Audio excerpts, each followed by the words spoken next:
Welcome to Money Chats and Mishaps, a podcast by Fam Brokers hosted by Renae Long, the director and founder of Fam Brokers. Miss Wendy G. Good morning. Thank you very much for coming in to see me.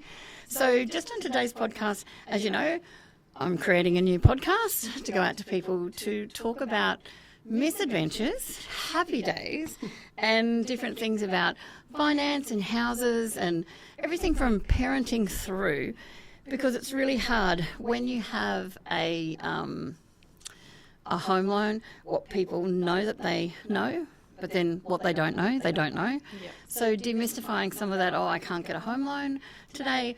Where's some other options? I didn't know those things were available. So everything from income through to different things. So Wendy and I have known each other for nearly 10 years now. Yes, we have.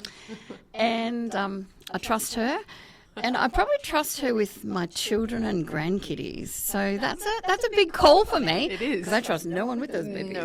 No. So Wendy's got a lot of information in her head and got a lot of experience in the... Oh, mate, I do apologise. We will cut that one out. Yeah. I'll call you back. And I'm going to put mine on silent. Silent. You know how the teacher gets in trouble for that? Yeah. Whoopsie. So Wendy's got a lot of information and a lot of knowledge and skills around the alternate lending, special lending, low doc lending, portfolio effectively. So it's those loans that some people don't think they can get, some loans that are out of the box. Some people go, surprise, I need a home loan. Why can't I get it straight away? Why can't I go to the big four? So in the past, we've worked on some loans together and got some things through for expats and construction deals. And it feels like the unicorn deal sometimes. Yes. So I'm going to whip over to Wendy and she's going to give her little 2-second TED talk about herself and her experience. And then we're just going to have a conversation like we usually do about lending and out-of-the-box stuff. Yep. So... Yep. Over to you, Miss Good, Wendy. Thank you.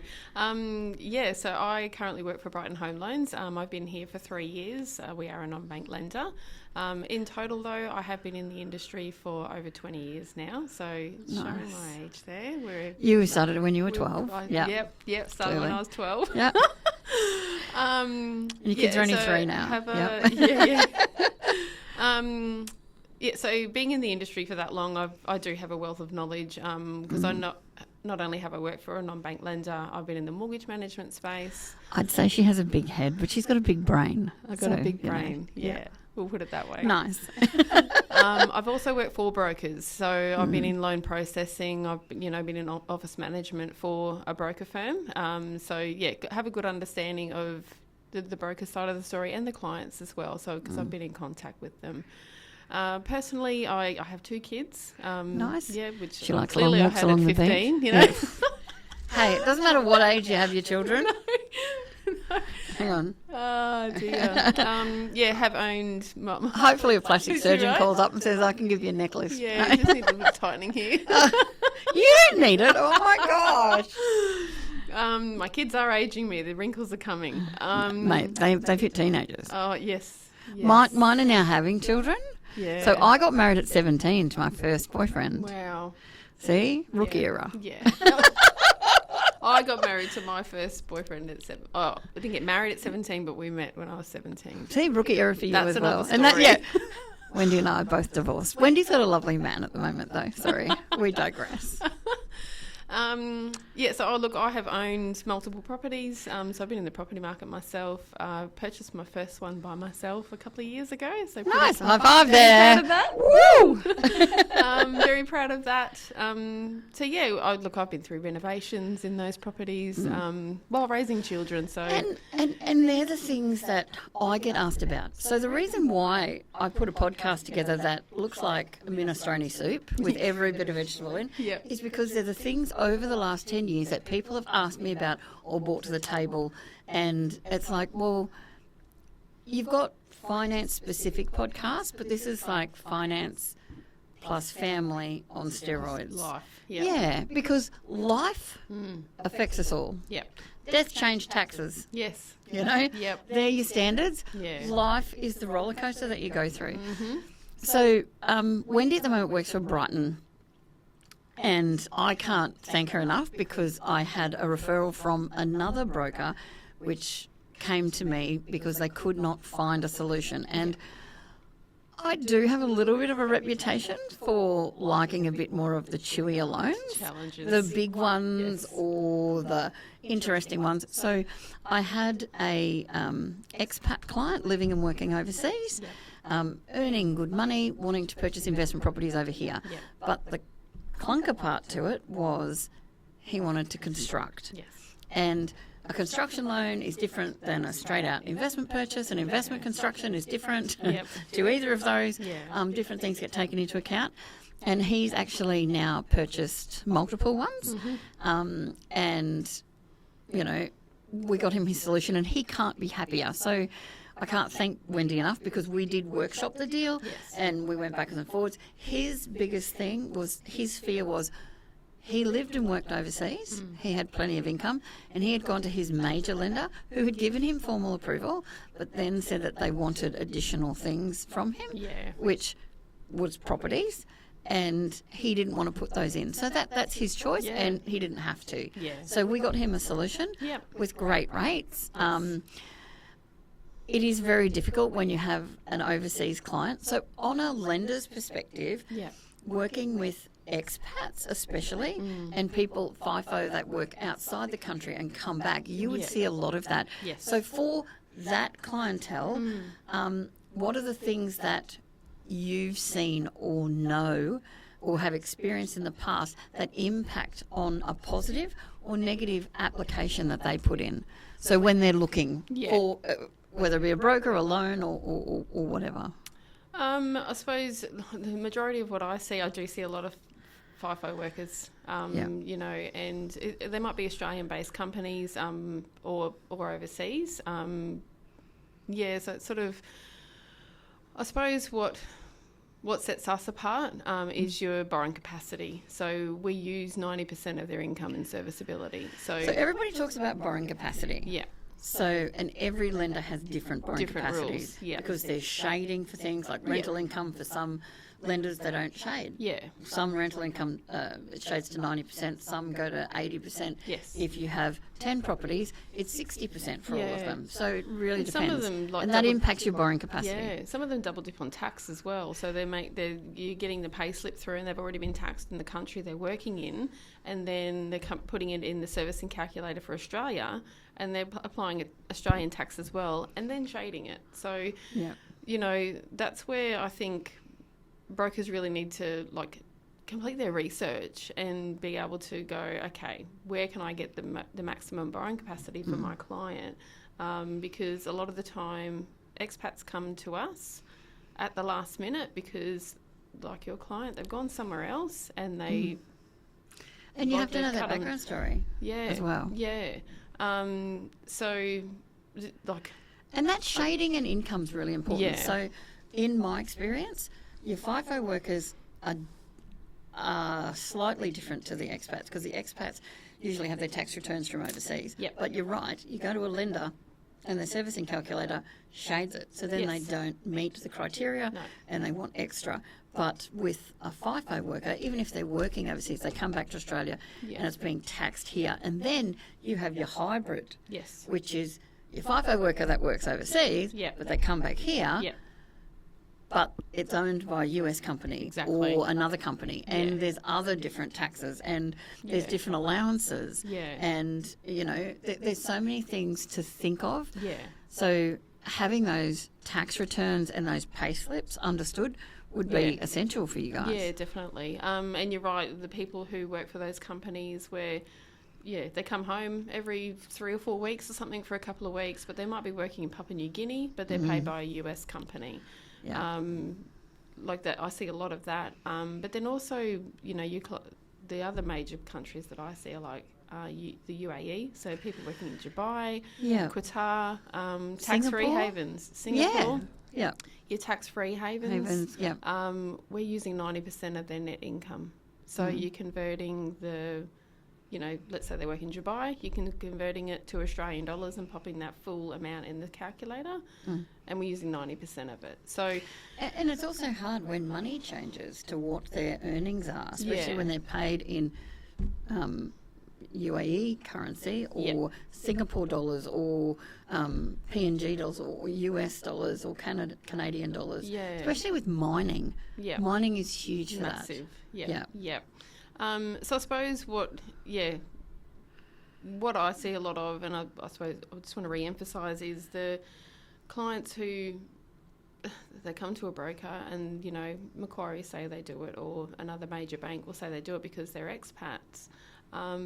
They're coming to me at last minute. So it's just, if I can really push the fact that you do your research very well, but there are brokers out there, or they're led astray by the banks. It's not always the broker's fault. They're led astray by the banks as well. So, I suppose the biggest thing... And there's a lot of things to look at. Yeah. So every client has their story. Yeah. Every client has their information. Yeah. And what the broker's told, what the bank's told, and there's 3 credit files that the banks look at, not just the Equifax. No. And the front, and I call it front office, back office. Yep. Because the front office Equifax, which the client gets, Yeah. can be very different than the Esperon, Ilion, or the Equifax back of house. And then they've gone on to ClearScore for 6 months, getting their credit check through them of what they think, and it's completely different as well. Yeah. And all of those apps, they're not the same. No. And with FIFO workers, they moved to a different site or something, and they didn't pay a bill, and they didn't know about it. Yeah. So then that'll discount That's them. what you see a lot of as So well. and you're right. They go to the non-bank lender, who's usually a non-deposit taking entity. Correct. Okay. Yeah. And that's pretty much, in a nutshell, that's what they call them. That's what So you are a lending institution. You still have licensing credentials. Yes. You can have an offset facility and things like that. Yep. But you're just non-deposit taking. Correct. It's amazing how many people don't know about non-bank lenders and how they can provide a solution. Yes. And comparing apples with apples, even comparing like different banks, every bank and every lender has their niches. Yeah. And their suitability. For me, you've been fantastic to work with expats, with FIFO and construction. Yes. You guys have a really good rate. Yeah. You have a good process. Yeah.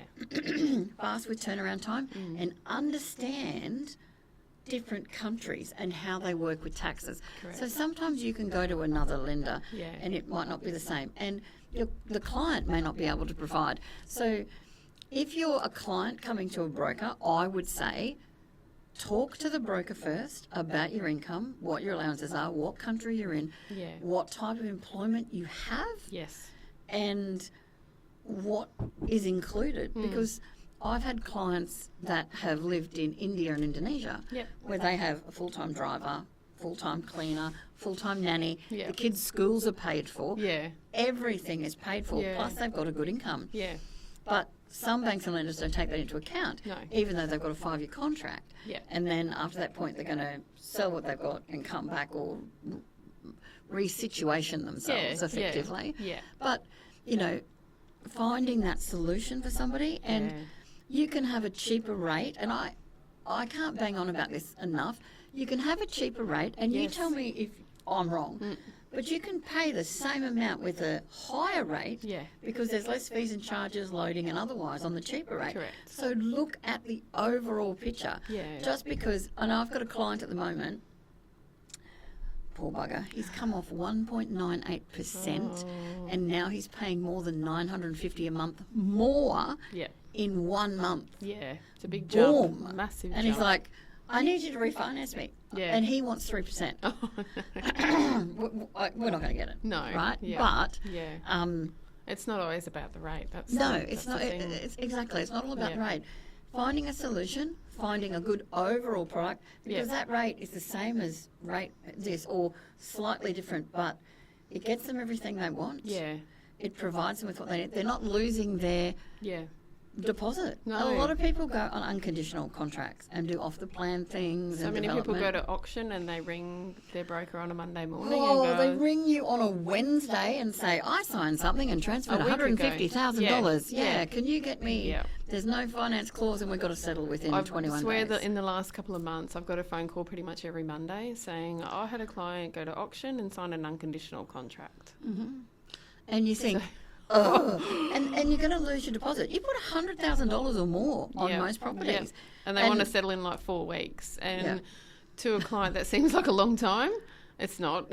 No. Not when you've By got to the get time you valuations evaluate, done. yeah. You've got to get all your documentation together. We've got to, we outsource our mortgage documents. So we're relying on a third party to package up the mortgage docs and send them that's to the right thing to do because you can't Yeah. have the... So 99.9%, or 99 probably, percent of lenders have to outsource. So you have an independent legal service. Yep. You have an independent valuation service. Yep. You work with the broker. Yes. You work with compliance. You work with your own internal system. Yep.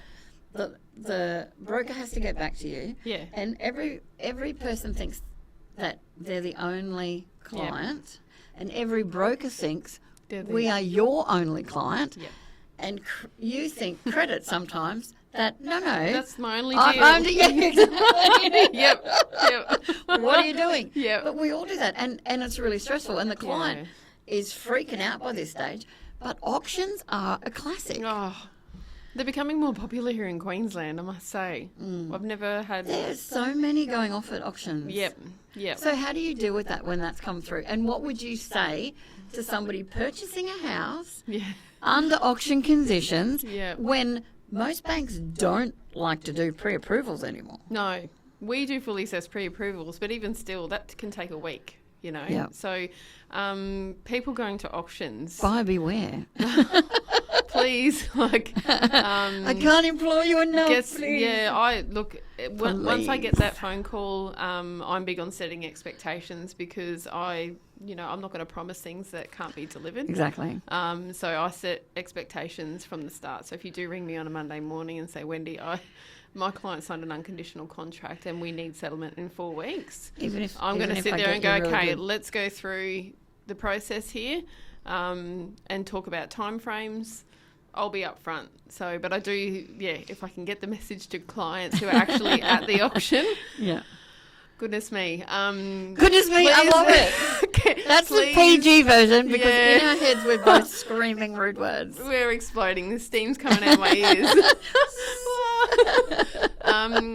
Please get subject to, even if you can just get a week for finance, it gives you that breathing space to go. Auctions just don't do They don't any do finance, that anymore. no. Do subject to even building and pest, Have for something the on the 5 contract, days. Just have something there that can give you a way out so you don't lose your money. I had a client who they got a building. It wasn't an auction, but she bought a property. It didn't go through because they decided not to sell it, so they pulled it. She bought a second property, and the builder sent the building inspection, and she had CC'd me on everything, so he sent it to me as well.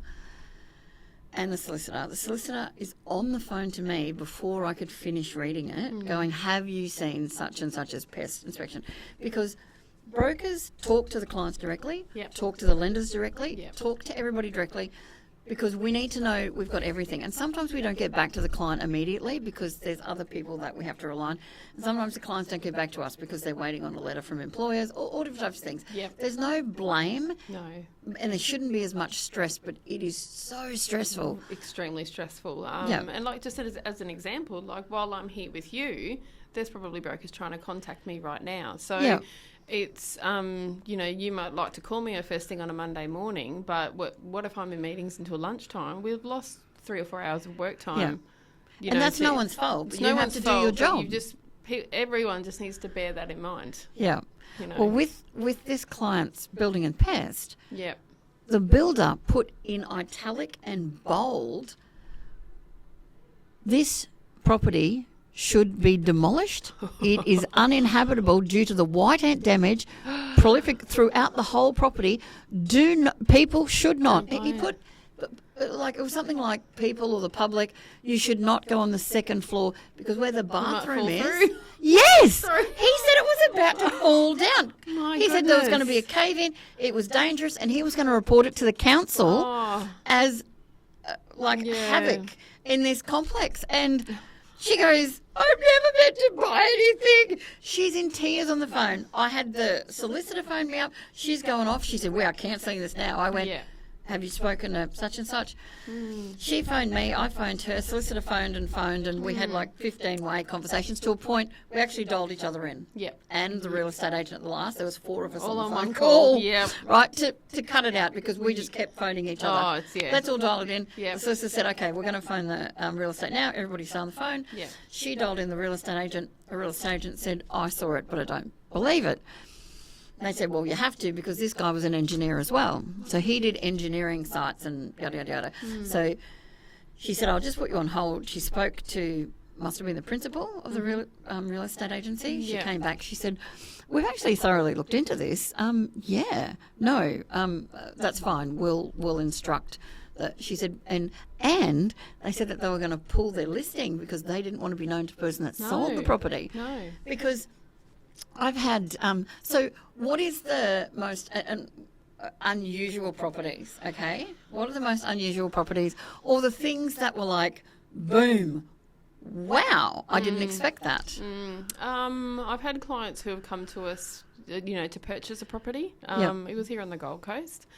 And when we sent the valuer out, this one, I suppose it blew my mind because, what can I say? It was just really unexpected. Anyway, it's an older home. Yeah. But anyway, we got out there. They'd already started knocking down the house and were planning to construct on the house that we were taking as security. What? Yeah, so it was just sort of, I was like, what have they started for? So they had plans. It was So they didn't have approval? nothing. So was it to They construct the hadn't property? even bought the house yet, and somehow they got access to the property before. And they were knocking it down somebody They else's started- house? Yeah, they started. Wow. Yeah, it was. I've never seen it before or after. It was an older part of the Gold Coast, so a bigger block of land. So I get what they were doing. Yeah. Probably building a duplex or even a unit block. It was, a biggish style block. That was. Wow. It wasn't at my time here at Brighton, and be but honest with the broker and what you're doing because that would morph into from a purchase to a construction. Yeah. And there's different things with GRVs and EMVs with properties. And we all talk in jargon and Yeah. there are disclaimers and estimated market value, Yeah. gross resolution value, et cetera, et cetera. But So you can imagine me ringing the broker and going, what's this guy doing?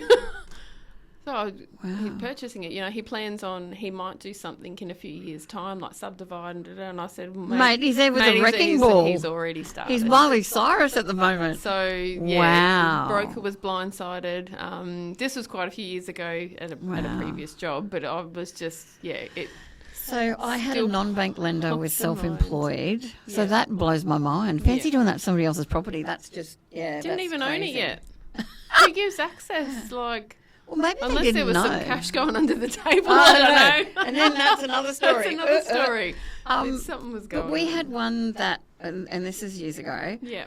about 5 years ago, and it was the engineer and the pest inspection. So we had conditional approval subject to valuation, building and pest, basically. Yeah. Right? The valuer came in on the same day as the building and pest because it was a very fast turnaround time. Yeah. And it was with a non-bank lender, a very big non-bank lender, and they were happy to proceed. I thought it was fine. I had known the client for 15 years personally. Yeah. The state manager of that lender phoned me up and said the valuer's just walked off site. They're not going to do the valuation. And they've spoken to the building and pest. Are you going to get a copy of the building and pest? I said, well, what do you mean? They said, are you aware it used to be a meth house? Oh, no. And all the grounds were contaminated. Oh, So they weren't allowed to buy it no. because there's environmental impacts. Yeah. So these are things people don't know. No. And, it wasn't like the guy who blew his oven through the door and down 26 flights on a high rise because he was trying to do his own meth house. Yeah, there's another story for another day. But these poor people had bought the property of their dreams for their 3 young boys. Yep. And they were going to do so much. And hubby had a really good business and he was a tradie and they were developing it and, you know, they were going to do their own little, you know, BMX track at the back and it was acres and acres. Yep. But all around the 2 dwellings. And she was only going to bring a mum to move in. And they were going to refurb it. Oh, yeah, wow. I said, no wonder it was cheap. She goes, even Kmart doesn't sell that. No. I'm like, even on the shrinkage rack, right? Yeah. But, it blew me away to think that, these things happen. And without those things, like, it is a client's choice whether they want to do a building and pest inspection. But I have seen them save the clients so many times. Yeah. And the lenders save the clients. So if it wasn't for the lender telling me, because the valuer contacted them, they phoned the estate manager straight away. Yeah. She phoned me, had a bit of a chat. Yeah. And it was like, what? Yeah. And phoning the client, the building inspector had phoned the husband. And the husband, he's a very robust Irishman. Yeah. Okay? Yeah. And my grandmother was, my dad's mum was Irish, so I'm not disparaging Irish people at all. No. However, he went off like a cracker. Yeah. He was like going off. They do. Because I could hear him in the background on the phone to the real estate agent while she's on the phone to me. She goes, oh, he's not taking this well. No. But they, you know, so when you're at an auction, it's... You don't have those. You need to have a safety blanket, you know. Yeah, unless you can do the soil test then and there. Yeah. Yeah. But like, I know these are extreme things, but you don't know what's happened. You got no idea what's ahead of you. You And can't clearly see the inside real those estate walls, agents, so, exactly. you know. You can't see inside the walls. No. So he did the tests for the plasterboard. Then he went outside and did some sort of tests in the soil, and he's like, "This is contaminated. You can't." And like from a personal experience as well, do your research on your building and pest inspectors, because I bought a house 14 years ago. It was an older house in Helensvale, if anyone knows that area, built in the 70s. Now, you know, I paid probably a good $600 for building and pest inspections. Doesn't sound like a lot, but paid good money. And then when we were renovating that house, we found out that the ensuite was not waterproofed at all. There's a lot of things that can there hide was and you so don't know much about. damage Yeah. in the slab and in the walls that It cost you I twice did as not much. expect. You know, instead of having to just pull off the tiles and put some new ones up, it was gutted. Gutted the whole thing. And We had to redo it. replaster, so the ensuite was up onto the hallway. Yeah. We had to gut, And that's the had to gut mishaps. the whole. Wow. So it was So- probably going to cost you 50 grand or 20 grand, Yeah. and then it cost you more than double. Way more, because we had to. All the concrete was like water damage. So when we ripped up the carpet, so the hallway was all carpeted, we ripped it all up. You could see watermarks in the concrete. Wow. The house was, 30 years old when we bought it. So It still had some life in it. had some life Just in it, needed but to be a bit you know, zhuzhed so up. yeah, do your research on your building. Yeah, building and because pest inspections, We knew yeah. nothing about it. You Wow. know, and not saying that we wouldn't have bought it, but budget wise, we blew Yeah. way over because Yeah. we had to replace so much So much more more. than because the ensuite in the bathroom was sort of And you don't live there anymore. No. So, yeah, you but know, it was all the, that leaves a bit of a bad taste in some people's mouths sometimes. Yeah. And it would. yeah. So Wow. we fixed it properly. Obviously, when we redid the bathroom, we had It would to. cost you extra money and you had to sell a child. Only joking. I know. I used to have 3. Wendy will be here all week. No, I'm kidding. I'm kidding everybody. We know that. But but it's true, it's right? yeah. So do your research and yeah. And also about realtors. So I've got a friend at the moment who's selling her house in Sydney. And I've lived in Sydney, I've lived in Brisbane and on the Gold Coast and travelled to a lot of parts of the world. And Yeah. so she's got a really lovely house Yeah. that they own outright. And they're going to downsize to move closer to one of her daughters because one of her daughters has a couple of disabled children. Yeah. And she needs the support. Yeah. So she doesn't work, and her husband still works, but she doesn't. So they're trying to move closer, but they've just had such a hard time with the real estates. And they signed one real estate up that was only charging her X amount percentage and said this is what she had to do.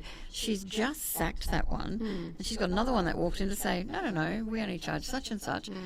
And she got an offer on the first open house. Yeah. This other one, she spent $7,500 for marketing, plus additional fees and charges for, there was extra bits. She had to pay $700 and something on one day and $600 on another day. Yeah.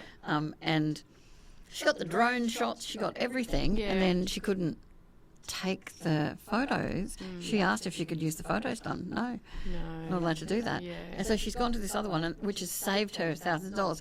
I'm not saying to anybody use the real estate agent that is at the bottom. Or, So no. I mean, when people go to an alternate lender, they want to just look at the price because the rates are usually a little bit higher. Yeah. But you've got to look at apples with apples and the solution. Yes. And is spending 20 grand going to save you 100,000? Yes. Yeah. Then that's a great deal. Yeah, Right? exactly. Yeah. But yeah, she's not only saving money, but she went with a more reputable company because she did research. Because this one was on the market for 3.5 months, and when she went to option B, Yeah. the real estate agent sold it within 7 days. Yeah. And similar thing happened to me was like I had, obviously, when we were selling that house in Helensvale, Yeah. multiple real estate agents coming out, one of which was like a family friend.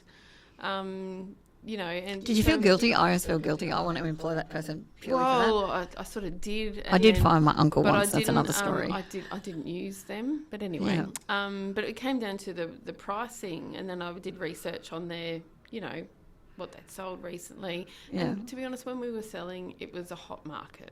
Yeah. Properties were going quick. So I was like, The I market's feel sitting like the around house going, is... I'm pretty hot now. Yeah. It's, you know, it's... The house was going to sell itself. We completed like high-level renovations to the Nice. home. So, but it came down to the real estate. You're and pretty proud. The one that was, yeah, I am. You know, the one that was most expensive kept pushing and calling me, and I'm just like, woo down. Like, you wanted Calm to your charge farm. me all this money. I don't agree with it. And Yeah. I'll be honest with everybody right now, I was going through a divorce at the time. So we were selling. I wanted as much in my pocket as I could. Yeah. So because we had to split the money. And divorces are also great for non-bank lenders because Yes. sometimes it's about a lot of other things, and Yeah. there's, you know, tax returns might not be done or whatever else. Yeah. But divorces are now 30% of my Yeah. deals. They're wanting to buy each other out. Yep. Yeah. Buy each other out, Yeah. or when the settlement happens, they've already bought another property. Yeah, they want to move in Yeah. straight into something else. Yep, exactly. But anyway, I went with this particular real estate agent, and Yeah. the fees were a lot less. And And they sold the property? I had a contract in 4 days. Fantastic. Yeah. Well, see, it makes a difference. And So you're you comfortable. don't always have to pay the big fees. So Everybody. selling our last house, Yeah. and I've got divorced now Yeah. too. Yeah. Selling the last house, we didn't choose the one that was so pushy, Yeah. because we also felt they were rude, Yeah. because they were so, Yes. you need to do this and I need to do. We sold with the middle one, Yeah. and the first open house we got 8 Yeah. offers. Yeah. Okay, but it's a hot property market, and Yeah. yeah, so, but it's who you're comfortable with. Do your research with everything, Yeah.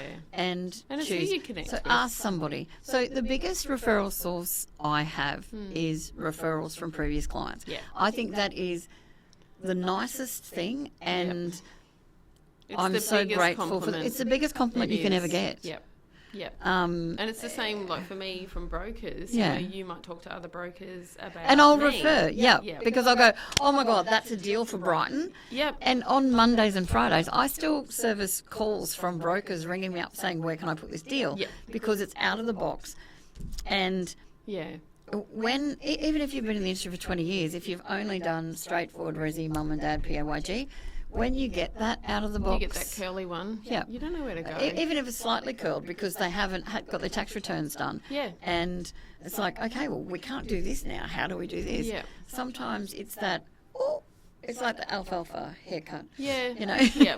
just bends to the, And the left or non-banks the are right. in that space where Yeah. you might not have your mortgage with us for the full 30 years, but Yeah. we're at, a moment in time. Yeah, So we're exactly. here, But it's a you might just solution-based. park You with get us for it a few done. years, And the then- reason why I would refer another broker to you is Yeah. you also understand trusts, you understand different things. And if somebody came to me and said, I've got this, and I'd go, oh, yeah, I'm pretty sure it's this, but I'd refer to you because I know if you can't do it as well, you're going to refer to somebody else Yeah, who I can do it. Yep.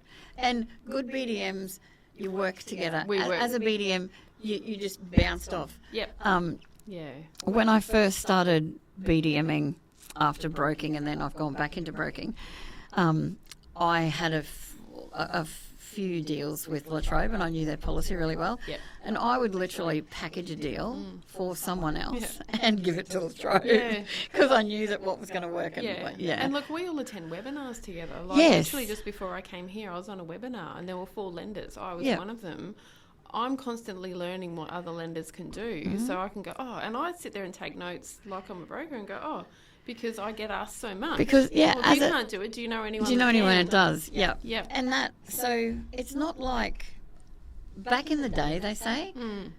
So 10 years ago when I first started, or 9.5 years ago, Yeah. whenever it was, when I first started, there was 40 lenders on panel.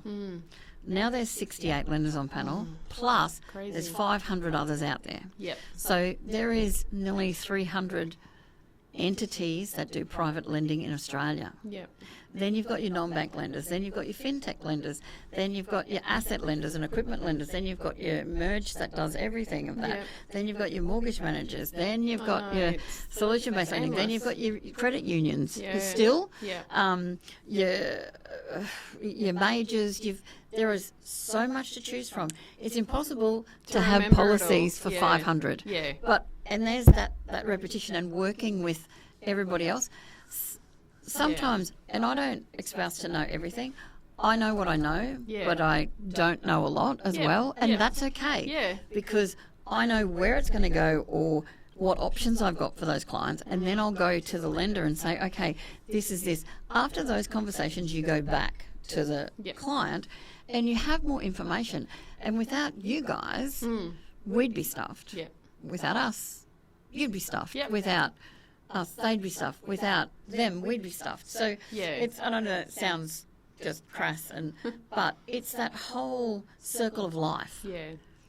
And And we're all here to support each other. So exactly. Yeah. And we're not in competition. I'm not in competition with any other broker. No. And banks and lenders aren't in competition because everyone has some great.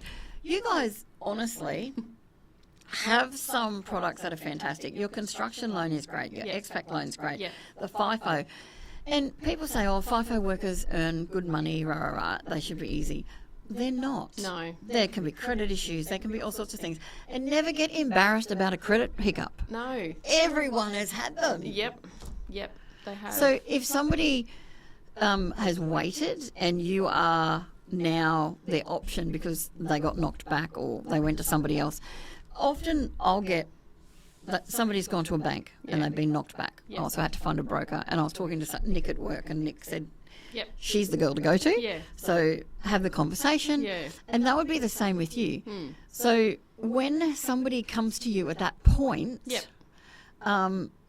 like to me, it's like, sometimes you feel like I was the second choice. No, I never feel like that. I never feel like that because it's, I'm here to educate people as Exactly. to what we're about.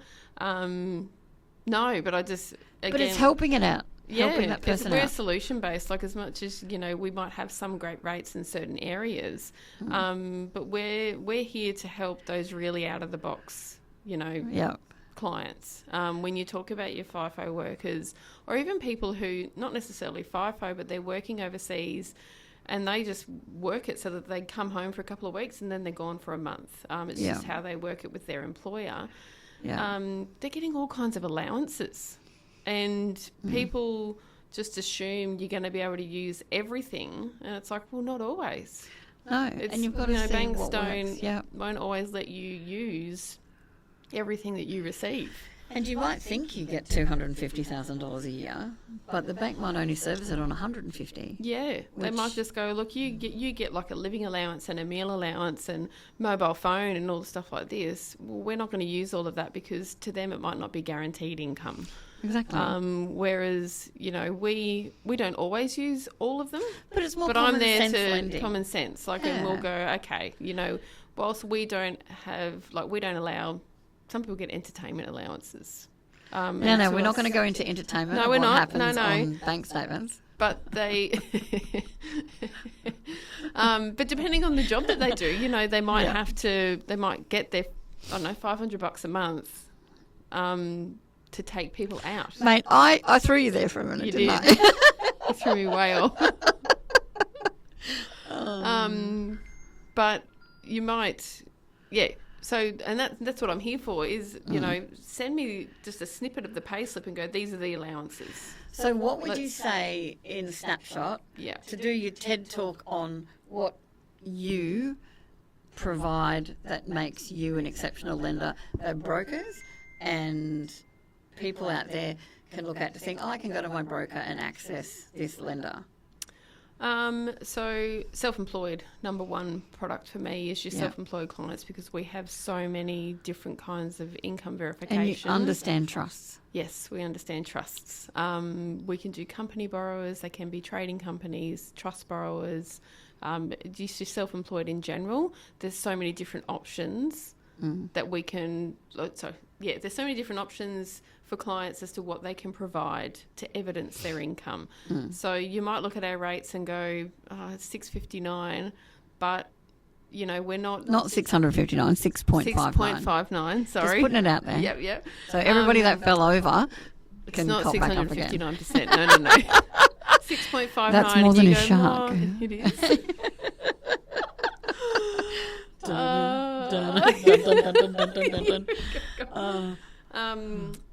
We don't have.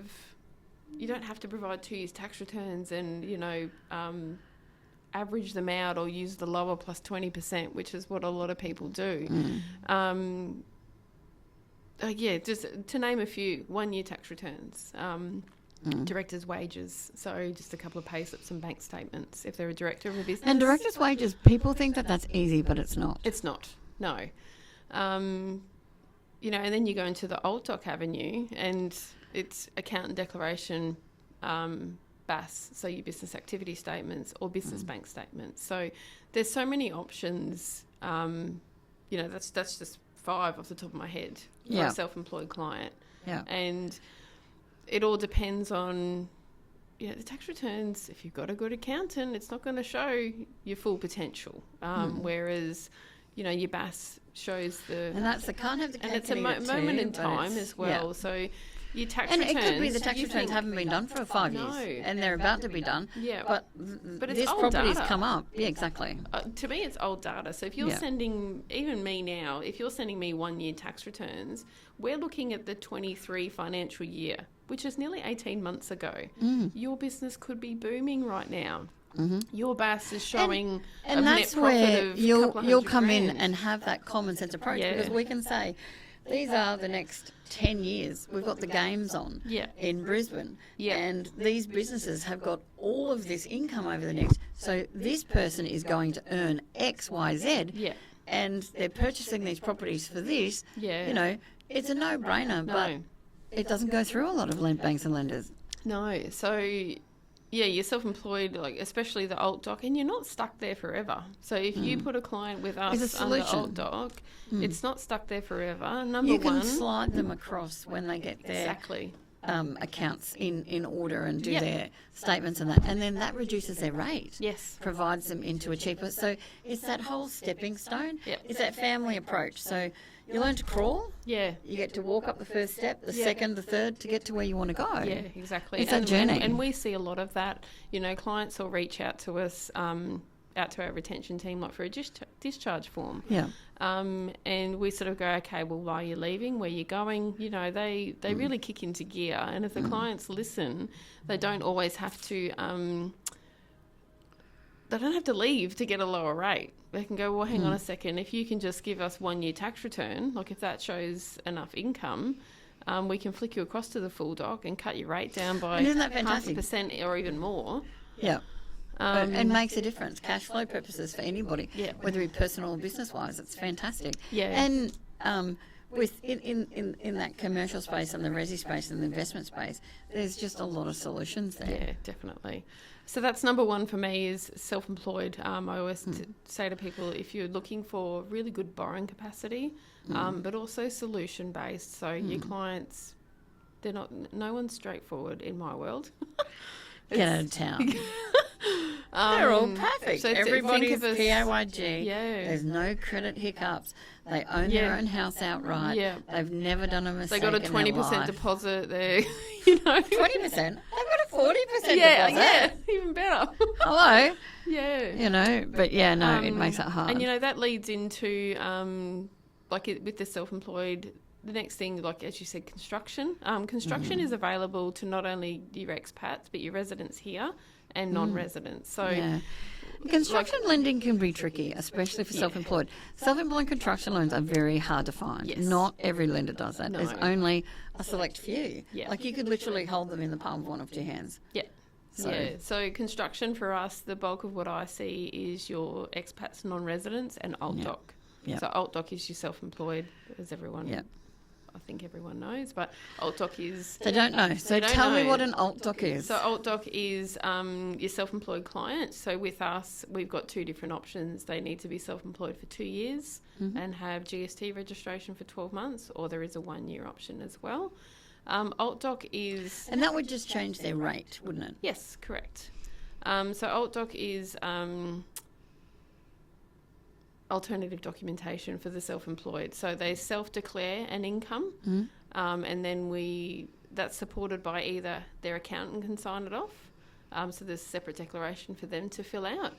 Or BAS statement. So you can actually see it's trading. 6 months BAS. So just because an accountant signs a letter or you provide the BAS statement. Yep. So some people that I've heard and has said to me and to other people, and you hear it from brokers and other people, even when you're talking to somebody that doesn't know what you do, they'll say, they'll just push somebody into a loan and they can't afford it. That's not the case. No.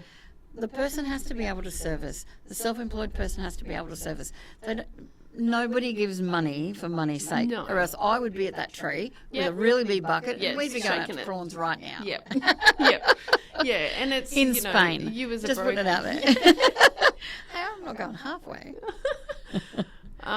So you just need to have the right conversations and ask the right questions to your client. Like if you're a broker, talk to your clients and go, okay, the tax return might show something minimal, but let's have a look and go through your BAS or go through your business bank statements and just see what your turnover is. It's about back in the day, right I had a client who paid off a $2.3 million property in 7 years. His tax return did not demonstrate that. No. So by far. Yeah. I'm like, how did you do that when your earnings were so, we got to write off everything. I haven't seen that lately coming back into it. No. But there are some, and people do creative accounting for tax reasons because they want to minimise their tax, and that's understandable. Like your trust situations, people are distributing money through their trust to their kids or stuff like that. So you can't use all of it in serviceability, but the company is earning that money. Exactly. So it's having the right conversation with your client and going, okay, and everybody understands. Let's go through your living expenses. Add all them up and go. And those hard conversations sometimes. I hate hard conversations. I'll admit it to you. Yeah. Because I want to make sure everybody feels good by the end of it. Yeah. So I'm the hugger mum. Okay, I'm the feeder, but I don't like to. I have difficult conversations. Yeah. But I don't like them. So I have grounded a client before. Yep.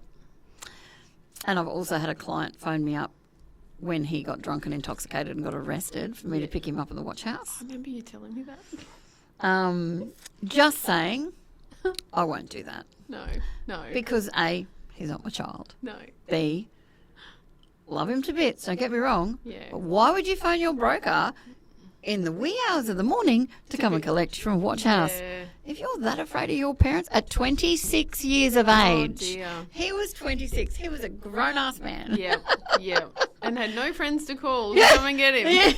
It's like, are you kidding me? Because I answered the phone, and this sounds terrible. Who's dead? What? Yep. Is everybody okay? Yeah. I was sound asleep. Yeah. Okay, so I thought somebody had died. All right? That's my first go-to. Yeah. Because you have elderly relatives, you don't know what's happened, somebody's been in an accident. Yeah. He goes, oh, I did something stupid and they said that I can leave if somebody collects me. Oh, And I'm like, are you serious? you're ringing me? So why are you ringing me? He goes, oh, because I love you. You're like my mum. I went, where's your real mum? Yeah. Then he says, my mum's dead. So I'm like, I felt like the biggest bitch in the world at this point in time. Yeah. And then he goes, oh, I understand if you won't collect me. And I went, can I talk to the police? Yeah. So I got on the phone to the cop and I went, Yeah. I don't mean to be rude, I said, but What's... I'm his broker. Oh. He goes, he phoned his broker. He said, that's sad. Yeah. Great guy. Yeah. He did get out and Yeah. got bailed on his own recognizance, survived. and he survived, and he's fine, and he's still my client. I'm currently getting him. And you didn't even pick him up. No, but I have saved his ass many a time on finance and Yeah. hiccups, shall we say? Yeah. So, if we're talking about beauty, he would be one that you'd have to IPL a lot over that hairy spot because they just keep coming. He goes, on your legs, what are you thinking about? That is so going to be cut. Yeah. Sorry. Cut that out. On that note, we may have to. digress. Oh, look at the temperature in the room. I lost it. Anyway, so his deals have always got hair on them. I'm not going to do the IPL joke again. No, But- no, That's please not what don't. you- I didn't realise it. It sounded like it all dropped out. I'm like, yeah, it sounded better in my head. What are you thinking? But thank you so much for coming in and having a chat. It's Yes. delightful as always. As always. Wealth of knowledge. It's always a laugh. But I love that you Yeah. brought in your own personal stuff Yeah, it's because everyone goes through it and people Yeah. think, oh, she works for a bank. we're real It's going to people. be easy. You know, it's exactly. At the end of the day, You go over and you poke her and she's like, oh, what are you doing? Yeah. It's like it wasn't even hard. Yeah, we all have life experiences, and we can learn off each other from not just my But job, it's the good, the bad, and the but ugly. life. You know, Yeah. there's Yeah. If The you're good, the nice bad, and the enough, I'll ugly. share with you. Yeah.